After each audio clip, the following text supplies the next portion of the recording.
C'est un enfant qui était velu. Il a fait mal partout. Il a fait l'aspect un peu roux. À cause de son aspect et de ses poils sur tout le corps, on l'appelait roux. C'est-à-dire Ésaü. C'est ce que veut dire le mot Ésaü. C'est pourquoi il a été appelé Ésaü. Mais pendant qu'Ésaü sortait, c'est lui qui sort le premier. Donc il est le premier-né. C'est comme ça que ça se passe. Pendant qu'Ésaü sort, voilà que sort un deuxième enfant dont la main tenait le talon du premier. Comme s'il voulait le retenir à l'intérieur pour que lui sorte avant. Comme s'il voulait le supplanter. Et c'est à cause de ça qu'on l'a appelé supplanteur. C'est-à-dire Jacob. Et c'est ce que veut dire le mot Jacob en hébreu. Supplanteur. Et à la naissance déjà, il voulait prendre la place de l'autre. Il voulait supplanter son frère. C'est ainsi que l'un a été appelé Ésaü par rapport aux conditions de sa naissance. Et l'autre aussi, Jacob, pour les mêmes raisons. Et quand les enfants naissent, ils commencent à grandir. Dans la maison, il y a papa et maman. Le père c'est Isaac. La mère Rebecca. Et les deux enfants, Ésaü, le premier-né, et Jacob, le cadet. Il va être constaté que le père Isaac aimait beaucoup plus le premier-né, Ésaü. Et Rebecca préférait plus Jacob à son frère Ésaü. Chacun d'eux avait ses raisons. Jacob était assez vieux. Lorsque Ésaü a grandi, Ésaü était un chasseur rude et entêté, très habile. C'est-à-dire qu'il était difficile qu'il rentre de la chasse bredouille. Il devait ramener du gibier tout le temps. Et non seulement cela, Ésaü était travailleur, un homme des champs. Il aimait le plein air et il était impulsif. S'il veut quelque chose, alors il le prend là, il prend ça. Et son père l'aimait pour ces différentes raisons. Mais Jacob, lui, était un garçon plutôt simple, aimable, en tout cas d'attitude un peu calme, mais qui lui n'aimait pas le plein air. Il préférait le confort de la maison. Donc il restait toujours à la maison, assis en train de voir regarder sa mère travailler, toujours derrière les jupes de sa mère. C'était ce genre de garçon-là. Et sa mère l'aimait bien. Vous voyez qu'il était toujours à côté de sa mère. Donc il était assez facile que sa mère l'aime. Et donc vous voyez que par le caractère de ces deux enfants, en tout cas tous les ingrédients étaient réunis pour avoir des disputes et des guerres tout le temps. Lorsque Jacob devient adulte, alors il se rend compte que il lui manquait quelque chose que la nature lui avait refusé. Quoi? Le droit de naissance.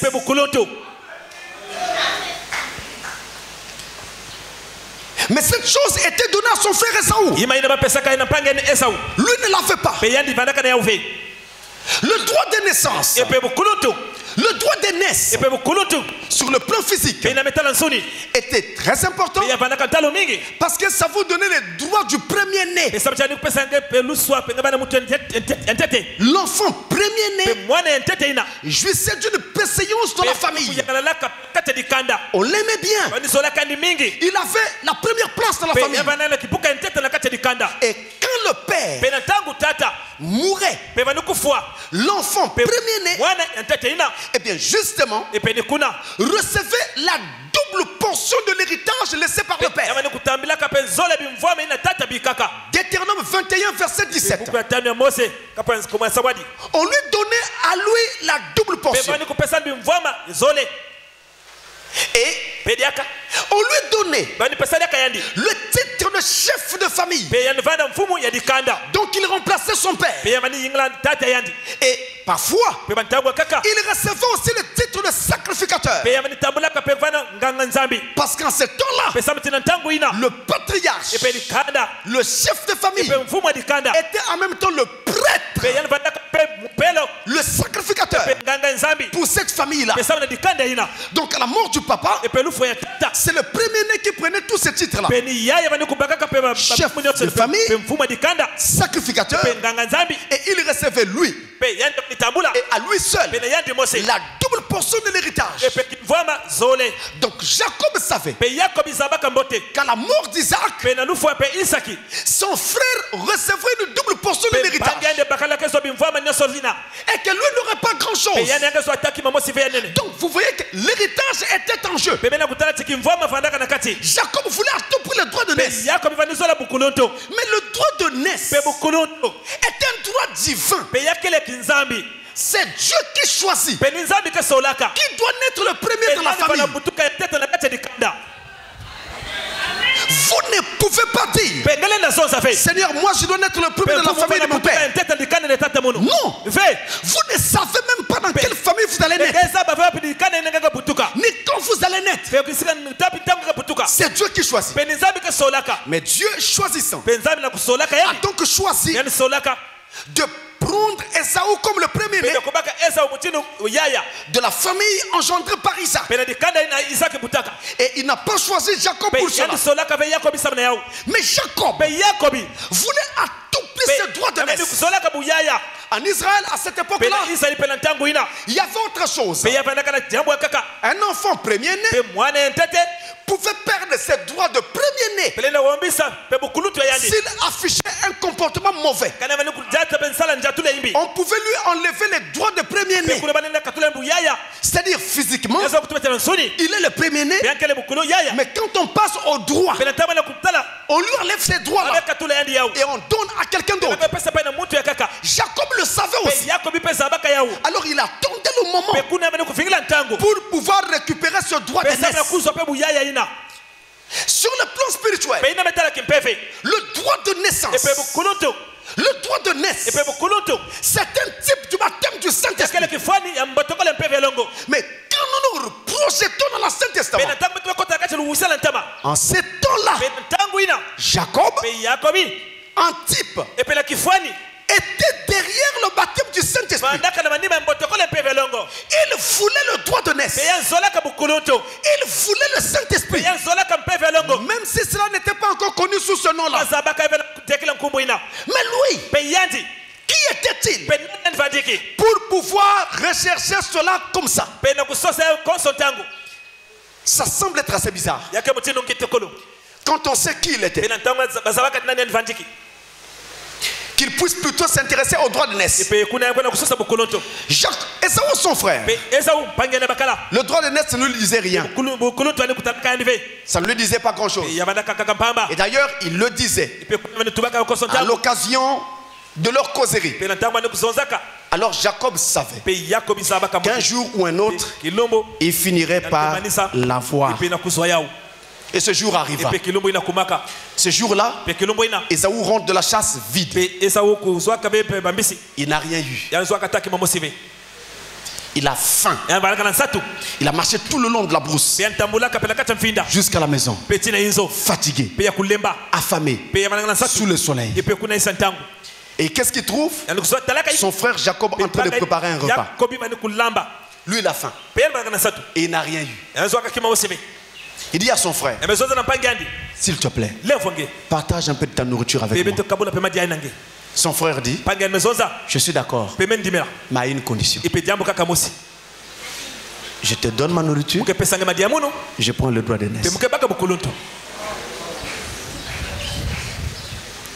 Mais en tant que frère, je dois partager à mon frère sans condition. Le pain que je mange, mon frère le partage avec moi. Le pain qu'il mange, on le partage ensemble. Et notez que c'est Ésaü le chasseur de la famille. Tous les jours, ce qu'il mangeait à la maison, c'est Ésaü qui ramenait. Et il ne posait pas de conditions. Parce que c'était lui qui ramenait le gibier qu'il mangeait. Maintenant, il faut qu'à son tour, il pose une condition. Il n'y a pas de problème. Je te donne. Il y a aussi un peu de pain à côté. Mais quand tu prends, moi je prends le droit de l'aînesse. Jacob ne fait pas ça. Non, non, non, je suis sérieux. Tu me donnes le droit d'aînesse, tu prends la nourriture. Ésaü dit, je peux garder le droit d'aînesse. Mais tant que je n'ai rien à manger, je vais mourir avec mon droit d'aînesse. Donne-moi à manger et prends le droit d'aînesse. Jacob dit très bien. Sérieux, sérieux. La nourriture. Gentiment, il lui sert aussi du pain. Parce qu'il savait que ce vœu était scellé au ciel. Maintenant, il a trompé son frère. Il a volé son droit d'aînesse. Mais il lui manque quelque chose. Ce droit de naissance ne sera pas valable ou sera nul et non avenu si ce droit n'est pas accompagné de la bénédiction du premier-né. Donc il faut que cette bénédiction accompagne pour que le droit d'aînesse trouve toute sa place. Alors Jacob, sachant ça, il a déjà le droit d'aînesse. Il lui reste la bénédiction d'Isaac, la bénédiction du premier. Là, il s'entend avec sa mère. Sa mère qui l'aimait, l'aimait plus que son frère. Il dit, écoute maman, j'ai réussi à prendre le droit d'aînesse. Ah bon? Très bien. Maintenant il te faut la bénédiction de ton père. On va arranger ça. Un jour, Isaac sent qu'il est en train d'arriver à sa fin. Alors il veut maintenant faire comme ses parents avaient toujours fait. Il décide de bénir son premier-né, Ésaü. Mais avant ça, il voulait qu'Ésaü lui apporte à manger, de sorte qu'après avoir mangé, en ayant cette bonne atmosphère, il puisse alors prononcer tout ce qui viendra de bien en faveur de son fils. Il appelle. Ésaü vient. Écoute, va en forêt, cherche-moi du gibier, le meilleur que tu puisses trouver. Rapporte-le très vite et prépare-moi à manger. Quand j'aurai fini de manger, je te bénirai. Ésaü prend ses instruments de travail, court en forêt. Or, les deux ne savaient pas que pendant qu'il parlait, la maman tendait l'oreille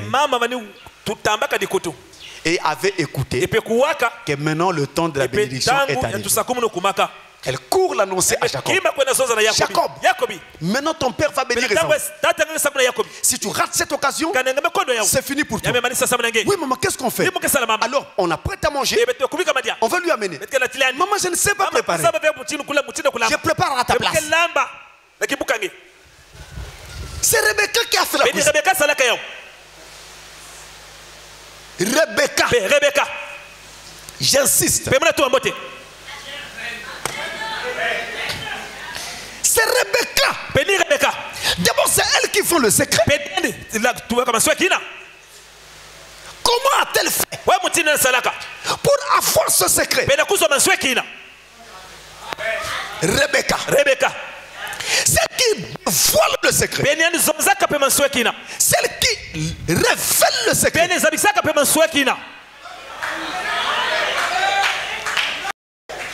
Et c'est encore elle qui dit à Jacob, tu ne sais pas préparer. Moi je prépare à ta place. Maman, mais ce n'est pas des gibiers. J'ai un peu de gibier qui était resté l'autre jour quand ton frère était revenu de la chasse. Le gibier d'Ésaü. Elle fait la cuisine. C'est elle qui prépare. Elle finit. Elle dit maintenant c'est prêt. Afin que ton frère n'arrive. Va vite donner à ton père. Mais attends. Ton frère, il a beaucoup de poils.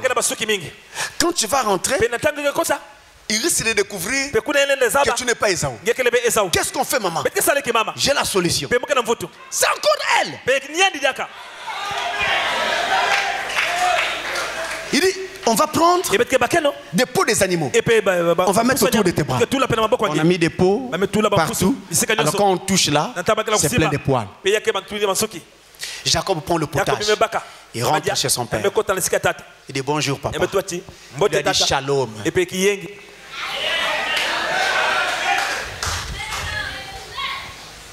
Quand il rentre, son père lui demande, est-ce que tu viens déjà d'arriver de la chasse? Il dit oui papa. Mais tu as été très rapide cette fois-ci.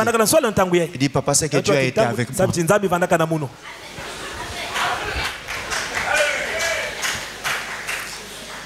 Il dit alors approche mon fils, que je te touche.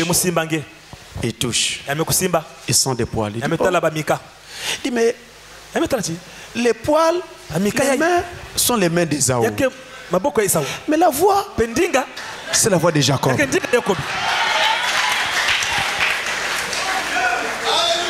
Es-tu bien mon fils Ésaü? Il dit oui papa. Le pauvre Isaac, le prophète Isaac, parce qu'il était prophète. Là il était aveugle.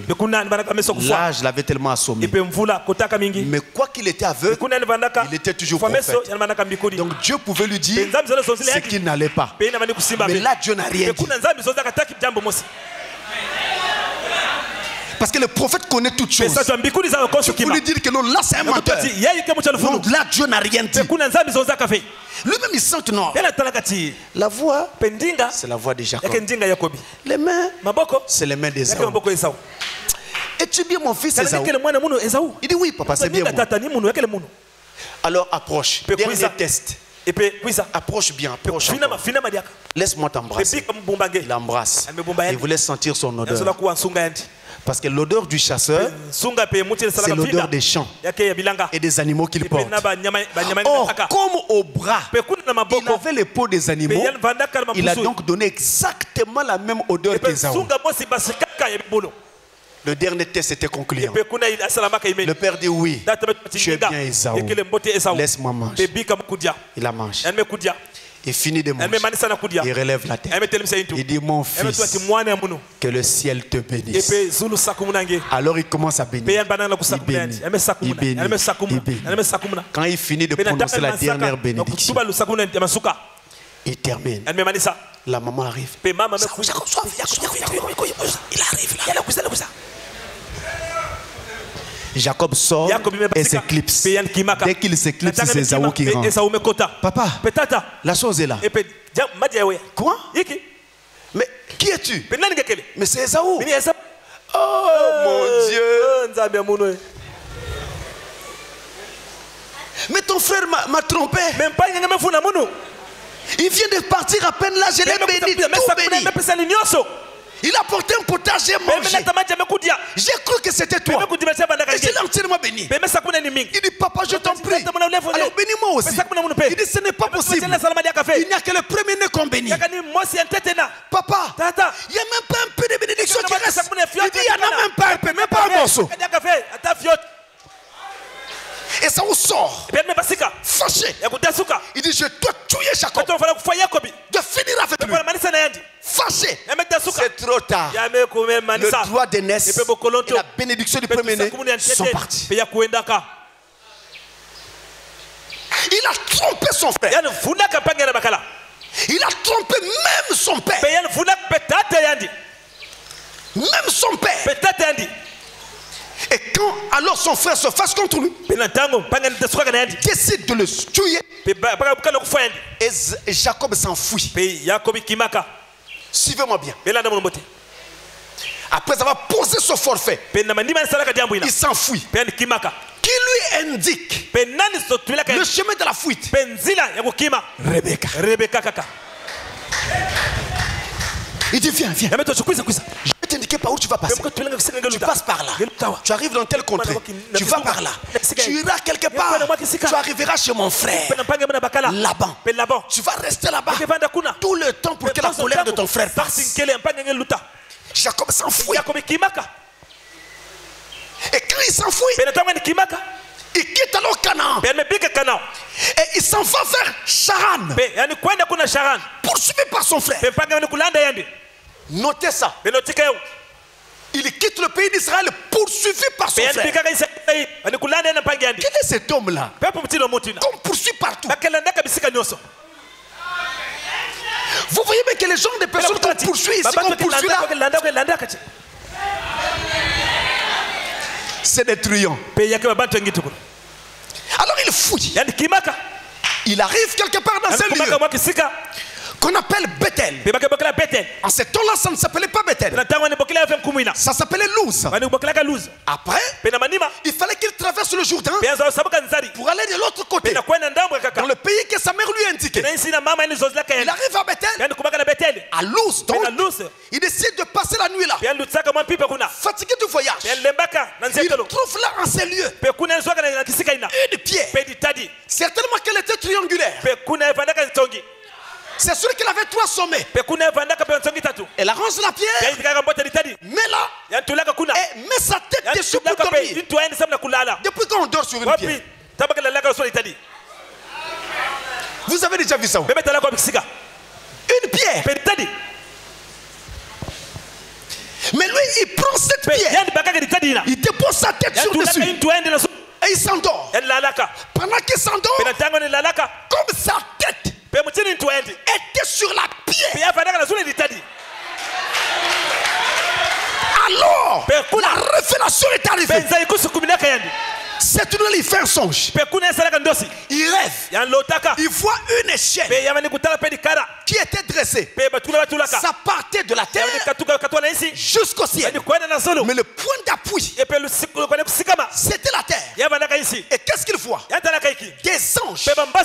Des anges au pluriel. Des anges montaient et descendaient sur cette échelle. Mais bizarrement, on ne dit pas que les anges descendaient et montaient, mais on dit qu'ils montaient et descendaient.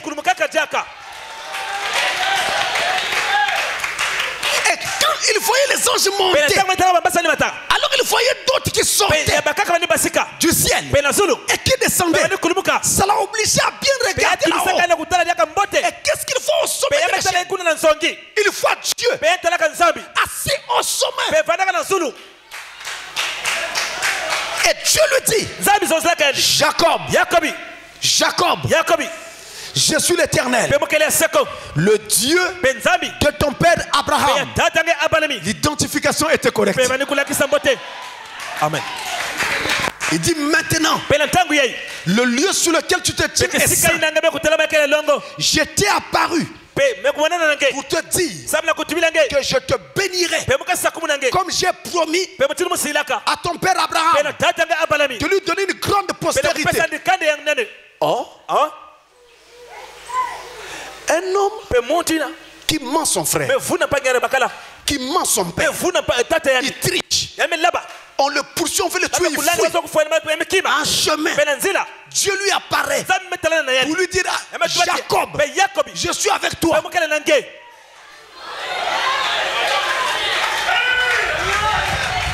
Il a menti son frère. Il a volé son droit de naissance. Il a volé sa bénédiction du premier-né. Il a menti son père. Es-tu bien Esaü? Oui, c'est où? Il a menti. Et en chemin, Dieu lui dit encore, je suis avec toi. Autrement dit, j'étais avec Abraham. Après, j'étais avec Isaac. Maintenant, je serai avec toi. Un menteur.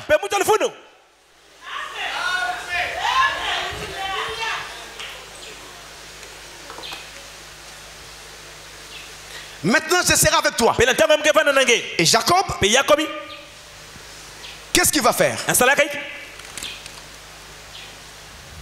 Il va dire certainement que Dieu est dans ce lieu que je ne le savais pas. Il va donc dire, alors Seigneur, si c'est bien toi et que tu es dans ces lieux, voici ce que je veux te dire. Si tu me bénis, si tu me donnes du pain, si tu me donnes de quoi me vêtir, si tu me protèges, partout où je serai, alors toi, tu seras mon Dieu. Regardez ça. Si tu me bénis, si tu me donnes du pain pour manger, si tu me donnes du vêtement, et si tu me protèges, tu seras mon Dieu. Et moi, je serai ton serviteur. Et je te donnerai la dîme de tout. Remarquez qu'il pose une condition à Dieu. Si tu me bénis. Mais quand Dieu lui a parlé, Dieu n'a pas mis de condition. Mais quand lui parle à Dieu, il dit Seigneur, je ne sais pas si c'est toi ou pas, mais dans le cas où c'est toi, si tu me bénis, alors voici ce que je fais. Autrement dit, si tu ne me bénis pas, je ne ferai pas ça. Alléluia. Et curieusement, Dieu ne s'est pas fâché. Ça, c'est encore un autre paradoxe. Frère Branham dit, on ne marchande pas avec Dieu. Vous ne pouvez pas dire à Dieu, Seigneur, si tu fais, moi je ferai. Non, ça ne marche pas avec Dieu. Mais Jacob l'a fait. Et Dieu ne s'est pas fâché. Il est resté silencieux. Il n'a rien dit. Il n'a rien fait. Il y a un paradoxe. C'est comme si Dieu avait déjà choisi son camp.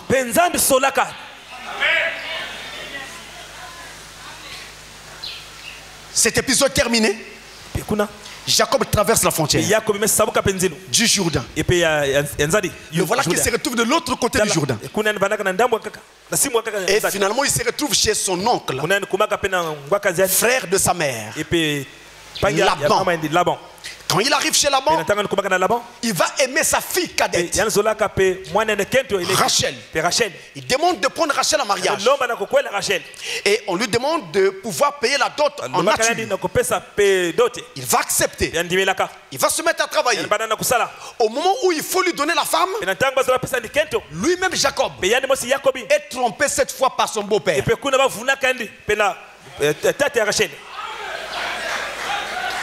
On lui présente Léa et non pas Rachel. Quand il se réveille, ce n'est plus Rachel. Il vient voir son beau-père. Pourquoi m'as-tu trompé? Si son beau-père savait, il pouvait aussi lui dire, mais pourquoi tu trompais ton père?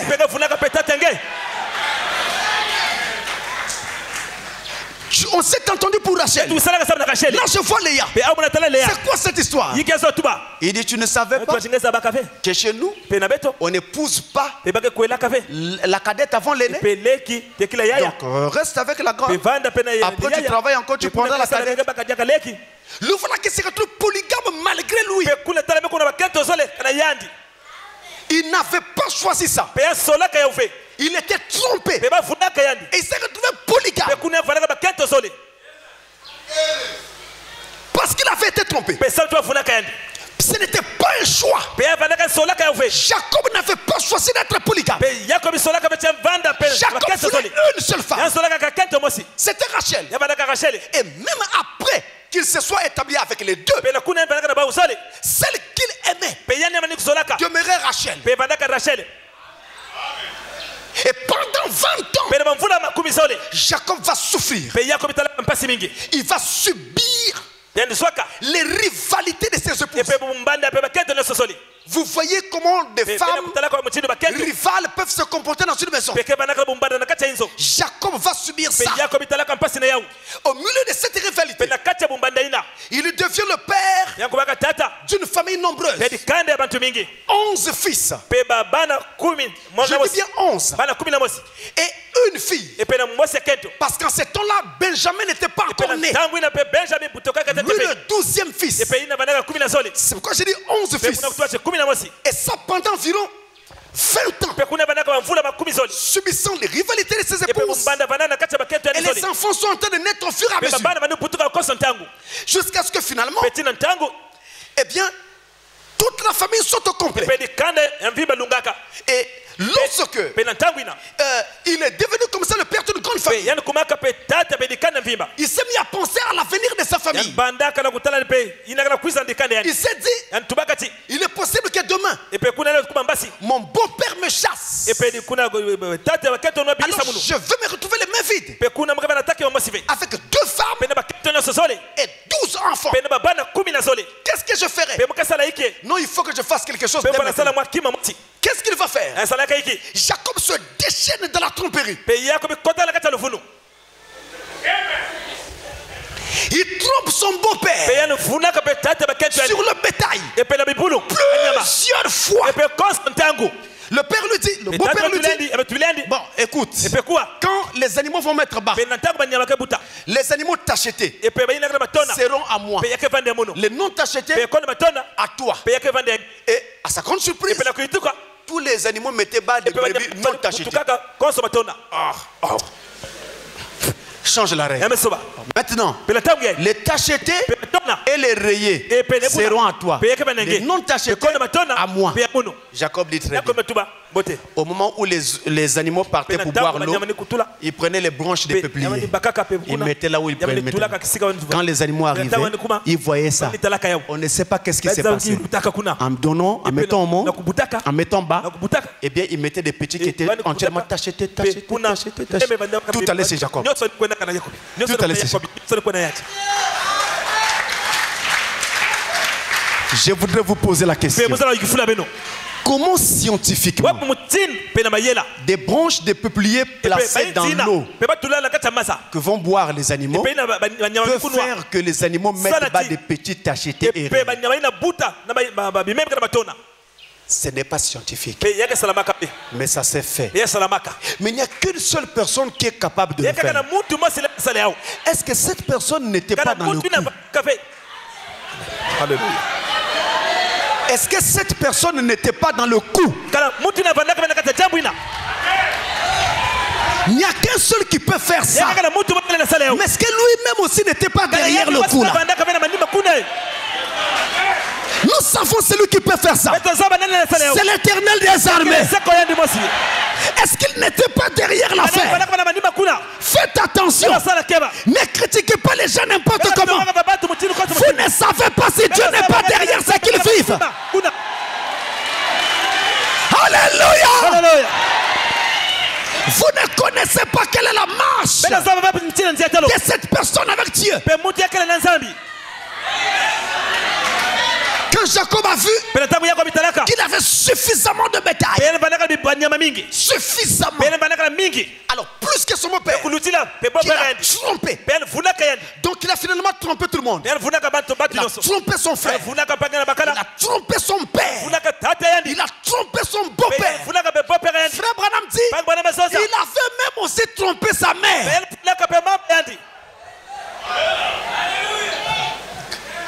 Quand il a vu qu'il avait beaucoup de bétail, beaucoup, c'était quelqu'un qui mentait sans rire. Quand Jacob mentait, il te regarde comme ça. Il est en train de te voir là. Il ment.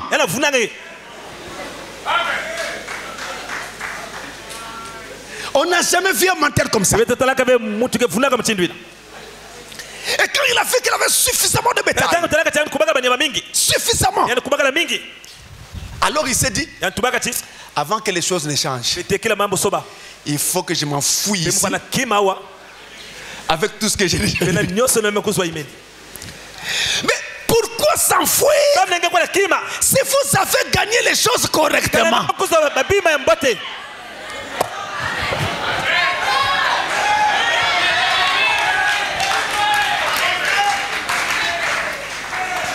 Alors une nuit,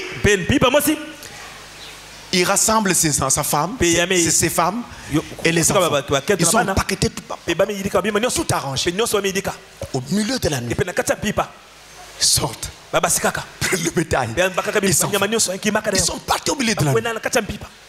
Ils ont fait une distance d'environ 3 ou 4 jours de marche. Quand la maman va se rendre compte que le gars a disparu.